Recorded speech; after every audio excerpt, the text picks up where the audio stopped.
নমস্কার বন্ধুরা, আমি পিঙ্কি বর্মন টুইন্সের আরেকটি ব্লগে আপনাদের প্রত্যেককেই স্বাগত।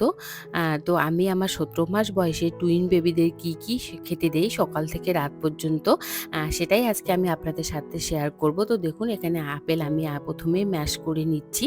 আর যেহেতু বেবিরা একই খাওয়ার প্রত্যেকদিন পছন্দ করে না, তাই আমি খাওয়ারের মধ্যে নতুনত্ব আনার চেষ্টা করি। তো দেখুন, এখানে ৪টা খেজুর আমি আগে রাত্রে ভিজিয়ে রেখেছিলাম, তার ফলে ছালগুলো কিন্তু খুব সুন্দরভাবে উঠে যায় আর বীজগুলোকেও ছাড়িয়ে নিলাম। তো এবার আমি দুটো কলা খুব ভালোভাবে ম্যাশ করে নেব। বেবিদের জন্য কিন্তু কলা ভীষণ ভালো। তো দেখুন, কলা দুটোই আমি ম্যাশ করে নিয়েছি। এবার আমি খাওয়ারটি কিভাবে বানাচ্ছি সেটাই আপনাদের সাথে শেয়ার করব। তো দেখতে থাকুন। তো কলা প্রায় ম্যাশ করা হয়ে গেছে। এবার আমি নেব কাউ মিল্ক। আর আগে থেকে যেহেতু আপেল আমি ম্যাশ করে রেখেছি, তো ৪টা খেজুরও ওখানে দিয়ে দিয়েছি। এবার আমি দিয়ে দিচ্ছি ছোট্ট চামচের ১ চামচ রাগি, আর দেবো সেরেলাক্সের যে চামচগুলো হয় সেটা দিয়ে ২ চামচের মতো ওটস। আসলে আমার বেবিরা কিন্তু বরাবরই রাগি খেতে ভালোবাসে, কিন্তু সবসময় না টানা যদি কয়েকদিন আমি রাগি দেই তাহলে কিন্তু ওদের পটি একটু শক্ত হয়ে যায়। তার জন্য আমি কিন্তু এভাবেই মাঝে মাঝে ওদেরকে দিয়ে থাকি, মানে ওটসের পরিমাণটা বেশি দিয়ে রাগির পরিমাণটাও কমিয়ে দিই। তার সাথে কলা অ্যাড করি, আপেল অ্যাড করি, তাতে কিন্তু বেবিদের পটিও নরম হয় এবং খাওয়ারটা তো ভীষণ টেস্টি এবং ভীষণ হেলদি। তো দেখুন, এখানে কাউ মিল্ক দিয়ে আমি ১০ মিনিটের মতো ফুটিয়ে নিয়েছি। আর এবার আগে থেকে যে কলা ম্যাশ করে রেখেছি সেটাও আমি এর মধ্যে দিয়ে দিচ্ছি। তো একবারেই কিন্তু সকালের খাবার রেডি হয়ে গেল। এরপর কিন্তু আমি দুধেই তানিয়াকে খাইয়ে দেব। তো দেখুন, এরপর আমি এখানে ১.৫ চামচের মতো গুড় অ্যাড করেছি, সেটা আর ভিডিওতে দেখানো হয়নি। আর আমি ১ বছর হয়ে যাওয়ার পর থেকে কিন্তু দুধেই তানিয়ার একদমই ফর্মুলা মিল্ক বন্ধ করে দিয়েছি। এখন কিন্তু ওরা কাউ মিল্কেই খাচ্ছে। আর দেখুন, প্রথমে তানিয়া সোনাকে খাইয়ে দিচ্ছি, তারপর কিন্তু আমি দুধেই সোনাকে খাইয়ে দেব। তো দেখুন, সকালের খাওয়া ওদের প্রায় কমপ্লিট হয়ে গেল। এরপর কিন্তু আমি ওদেরকে 10:30 থেকে 11টার মধ্যে একটা করে ফল খাইয়ে থাকি। তো যেদিন বাড়িতে যে ফল আনা হয় সেটাই আমি ওদেরকে খাইয়ে থাকি। তো এবার তানিয়া সোনার তো খাওয়া কমপ্লিট হয়ে গেছে, এবার দুধেই সোনা খেতে বসে গেছে। তো দুধেই সোনার খেতে একটু সময় লাগে, ওকে অনেকটা সময় নিয়ে খাওয়াতে হয়। তো যাই হোক, সব বাচ্চাই যে একই রকমভাবে খাবে সেটা তো না। আর আমার যেহেতু টুইন বেবি, তো সেজন্য কিন্তু আমার অভিজ্ঞতা একটু বেশি। তো দেখুন, আর এখানে এখন আমি ফল নিয়ে রোদে বসে পড়েছি। যেহেতু আজকে একটু হালকা হালকা ঠান্ডা রয়েছে, তাই ভাবলাম তুতি তানিয়াকে একটু রোদ্রে নিয়ে বসি আর তার সাথে ওদেরকে ফলও খাইয়ে দিই। তো অনেক দিনই আমি ওদেরকে মৌসম্বির জুস করে খাইয়েছি। তো ভাবছিলাম যে আজকে আর জুস করে খাওয়াবো না, এমনি ওদেরকে কেটে দেই। তো যাই হোক, খুব ভালোভাবে যে খেয়েছে তা না, যতটা পেরেছে খেয়েছে। তো বেবিদেরকে এভাবেই বুঝিয়ে ভাজিয়ে খাওয়াতে হয়। আর এখন যেহেতু ঘড়ির কাঁটায় ১২টা বেজে গেছে, তো আমি সবসময় চেষ্টা করি ১২টার আগে ওদেরকে স্নান করিয়ে দেওয়ার। আজকে একটু শ্যাম্পু করালাম। তো প্রথমে দুধেই সোনাকে স্নান করিয়ে দিলাম, তারপরে তানিয়া সোনাকে স্নান করিয়ে দেবো। আর যেদিন আমি শ্যাম্পু করাই, তো দুজনকে একদিনই শ্যাম্পু করাই, তাতে আমার সুবিধে হয়। আর হিসাবও থাকে যে কবে শ্যাম্পু করালাম। তো দেখুন, এবার তানিয়া সোনাও ফ্রেশ হয়ে গেছে।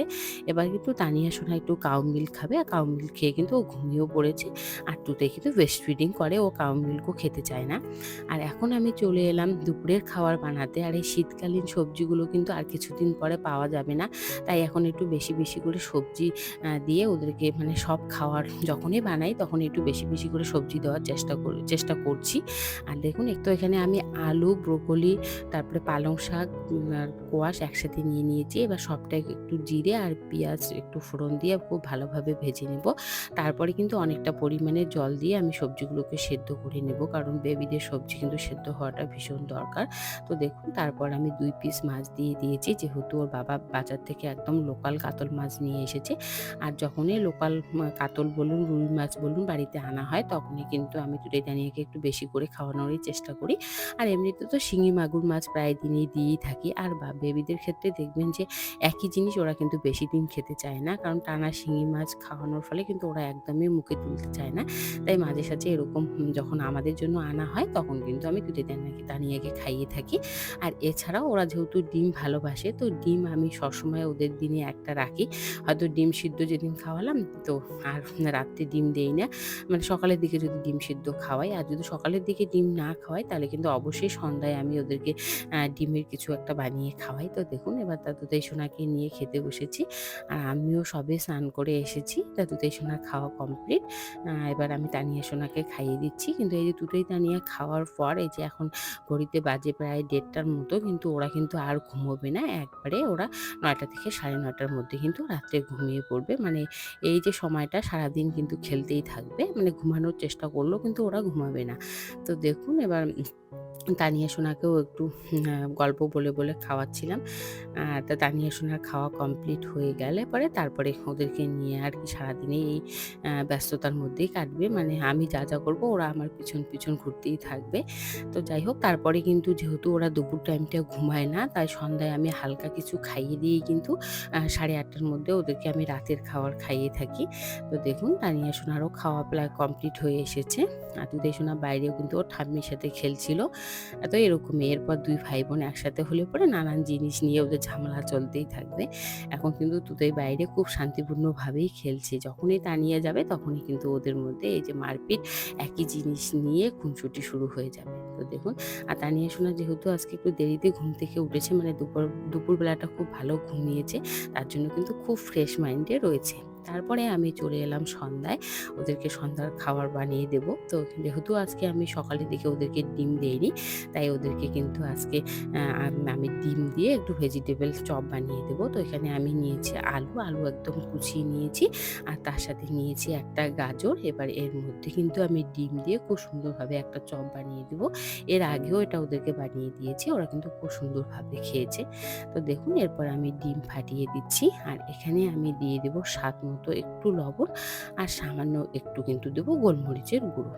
এটা কিন্তু বড়রাও খেতে পারেন, খুব ভালো একটা খাবার, খুব ভালো লাগে খেতে। তো আমি যখনই বানাই একটু বেশি করে বানাই, দুধে তানিয়াও খায়, তার সাথে কিন্তু আমরাও খাই। তো দেখুন যেহেতু দুধে তানিয়ার জন্য বানাবো, তাই সামান্য একটু গোলমরিচের গুঁড়ো দিলাম। আর সন্ধ্যার খাবারটা ওদেরকে আমি কোনোদিনই খুব ভারী দেই না, কারণ এই সময় যদি ওরা ভারী কিছু খেয়ে নেয় তাহলে কিন্তু আর তাড়াতাড়ি খেতেও চাবে না। আর যেহেতু ওরা 9টার মধ্যে ঘুমিয়ে পড়ে, তো দেখুন তারপরে কিন্তু কড়াইতে সামান্য একটু তেল দিয়ে দিলাম। এরপর আমি কিন্তু এই ভেজিটেবল চপগুলো ভেজে নেব। তো খুব ছোট ছোটোভাবে ভেজে নেব, যাতে দুটোই তানিয়ার খেতে সুবিধা হয়, মানে হাতে ধরে খেতে সুবিধা হয়। তো দেখুন এখানে আমি চামচের সাহায্যে খুব ছোট ছোট করে দিয়ে দিচ্ছি। এবার কিন্তু এগুলোকে খুব আলতো হাতে উল্টে দিতে হবে, নাহলে কিন্তু একটা ভেঙে যাওয়ার চান্স থাকে। তো দেখুন আমি সবকটা কিন্তু দিয়ে দিলাম। এবার আমি এপিট ওপিট করে খুব ভালোভাবে কিন্তু ভেজে নেব, তারপর দুধেই তানিয়াকে খেতে দিব। তো এই প্রথম যেদিন ওদেরকে আমি বানিয়ে দিয়েছিলাম, ওরা কিন্তু ভীষণ ভালোবেসে খেয়েছে। তো ভাবলাম আজকে আপনাদের সাথেও একটু শেয়ার করি। তো দেখুন আমার প্রায় ভেজিটেবল চপ প্রায় রেডি হয়ে গেছে, আর যেহেতু এখানে ডিম দেওয়া রয়েছে, আর বরাবরই তো ওরা ডিম খেতে ভালোই বাসে। তো দেখুন এবার নিয়ে এসেছি, তো ভাবছিলাম ছিঁড়ে ছিঁড়ে দেবো খাওয়ানোর জন্য, কিন্তু না, ওরা নিজেরাই দেখলাম গোটা গোটা নিয়ে খেতে পারছে। তো যাই হোক, এবার ওদেরকে খাইয়ে দিয়ে তারপর কিন্তু তাড়াতাড়ি রাতের খাবার আবার বানাবো। তো দেখুন তানিয়া সোনাও নিজে নিয়ে নিল, তুতই সোনাও কিন্তু খাচ্ছে। এবার তানিয়া সোনা আবার তুতই সোনাকে খাইয়ে দিচ্ছে। তো যাই হোক, এভাবে ভাই বোনের কিন্তু সারাদিন খুনসুটি চলতেই থাকে। তো দেখুন সন্ধ্যার খাবার প্রায় কমপ্লিট হয়ে এলো। এরপর কিন্তু 7টা 7:30 বেজেও গেছে। এবার এর মধ্যে কিন্তু ওদের আমি রাতের খাবার বানিয়ে আনবো। তারপরে 8টা থেকে ওদের 2 ভাই বোনকে খাওয়ানো শুরু করব। তো খাওয়াতে তো একটু সময় লাগে, আর টুইন বেবি হওয়ার দরুন কিন্তু একটু ধৈর্য ধরতে শিখে গেছি, কারণ অনেকটা সময় নিয়ে কিন্তু ওদেরকে খাওয়াতে হয়। তো দেখুন তারপরে চলে এলাম রাতের খাবার বানাতে। আজকে নানান রকমের সবজি দিয়ে ওদেরকে খিচুড়ি বানিয়ে দেবো।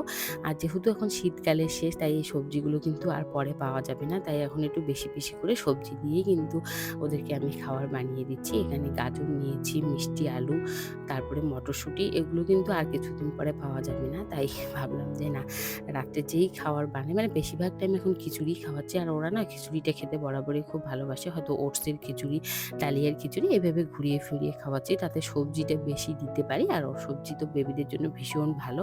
তো দেখুন এখানে একটু পাঁচফোড়ন আর একটু পেঁয়াজ আর রসুন কুচি দিয়ে খুব ভালোভাবে ভেজে নেব। তারপরে ভাজা হয়ে গেলে কিন্তু এর মধ্যে চাল ডাল সবজি একসাথে যে ধুয়ে রেখেছি সেটাও দিয়ে দেব। তারপরে সামান্য একটু লবণ আর একটু হলুদ দিয়ে দেব। আর আমি না দুধ দানিয়ার জন্য একটা মশলা করি, মানে জিরে একবারে খুব ভালোভাবে ধুয়ে রোদ্রে শুকিয়ে নিয়ে তারপরে কিন্তু আমি হালকা ভেজে গুঁড়ো করে রাখি। আর যত ওরা কিন্তু বড় হচ্ছে, এখন কিন্তু খাবারের স্বাদ বুঝছে, মানে খিচুড়ি করুন বা যা সবজিও করুন, মানে একটু স্বাদ না হলে কিন্তু ওরা খেতে চায় না। তাই বাড়িতেই আমি এই মশলাটা তৈরি করে কিন্তু ওদের খাবারের মধ্যে দিয়ে থাকি। তো তাতে কিন্তু ওরা খুব সুন্দরভাবে খেয়েও নেয়। তো দেখুন আমার খিচুড়ি প্রায় রেডি হয়ে গেছে। তারপরে কিন্তু এর মধ্যে আমি একটু ঘি মিশিয়ে নিয়েছি। তো সেটা আপনাদের সাথে আর শেয়ার করা হয়নি। তো দেখুন এবার আমি কিন্তু ১ম এ তুতই সোনাকে খাইয়ে দিচ্ছি। তা তুতই সোনাকে তাড়াতাড়ি খাইয়ে দিচ্ছিলাম, কারণ যেহেতু তুতই না প্রচণ্ড ঘুম পেয়ে গেছে। তাই ওকে খাইয়ে দিলে পরে ওর বাবা ওকে ঘুম পাড়িয়ে দেবে। তারপরে কিন্তু আমি তানিয়া সোনাকে খাইয়ে দেব। তো দেখুন তুতইয়ের খাওয়া কমপ্লিট, এবার তানিয়া সোনাকে খাইয়ে দেবো। তানিয়া সোনার খাওয়া হয়ে গেলে আমি ওকে ঘুম পাড়িয়ে দেব। তো যাই হোক বন্ধুরা, আমার এই ১৭ মাসের বেবিদের সকাল থেকে রাত পর্যন্ত খাওয়ার রেসিপিগুলো আপনাদের কেমন লাগলো অবশ্যই কমেন্টসে জানাবেন। আর আমার ভিডিওটি যদি ভালো লাগে অবশ্যই লাইক করবেন এবং আমার চ্যানেলটিকে সাবস্ক্রাইব করে দিবেন। আপনারা খুব ভালো থাকবেন, সুস্থ থাকবেন। ধন্যবাদ।